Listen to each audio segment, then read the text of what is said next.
ఎటువంటి ఇబ్బంది లేదు. రైతులు గుంత ఉండింది. ఇది పాపం రవి అన్నది వాళ్ళందరూ కూడా ఇదే రోజుల్లో చాలా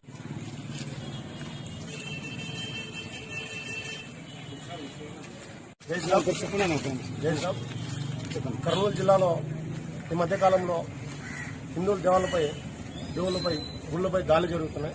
ఖచ్చితంగా ప్రభుత్వం ఇప్పటికైనా ముద్రించిన లేవాలని చెప్పి తెలియజేసుకుంటున్నాం. మొన్నటికి కట్టుకొండ జరిగింది, నిన్న ఆంజనేయ విగ్రహం పైన దాడి జరిగింది. అలాగే మరి నిన్న ఉన్నూరు అనే గ్రామంలో లక్ష్మీనరసింహ విగ్రహాన్ని ధ్వంసం చేయడం జరిగింది. మరి ఆదోన్లో పట్టణంలో ఓవర్ బ్రిడ్జ్ కింద గత 30 ఏళ్లుగా ఆంజనేయ పూజలు అందుకునేటువంటి పవిత్రంగా పూజలు చేస్తున్నటువంటి ఇది నిన్న అర్ధరాత్రి సమయంలో గుర్తు తెలియని వ్యక్తులు ధ్వంసం చేయడం జరిగింది. ఈ విధంగా వరుసగా కార్యక్రమాలు ధ్వంసం జరుగుతున్నా కానీ దానిపై చర్యలు తీసుకుంటేనే ఈ విధంగా పాటుపడరని చెప్పి తెలియజేసుకుంటున్నాం. లేని పక్షాన ఇదే విధంగా కొనసాగుతాయని ఇప్పటికైనా ప్రభుత్వము అలాగే ఉన్నతాధికారులు దీనిపైన ప్రత్యేకంగా దృష్టి పెట్టి ఈ విధంగా చేసేవారు ఒక్కరైనా శిక్షించి కఠినంగా శిక్షిస్తే ఆ విధంగా శిక్షలు అమలవుతాయని చెప్పి భవిష్యత్తులో ఇట్లా కార్యక్రమాలు జరగని చెప్పి తెలియజేసుకుంటున్నాం.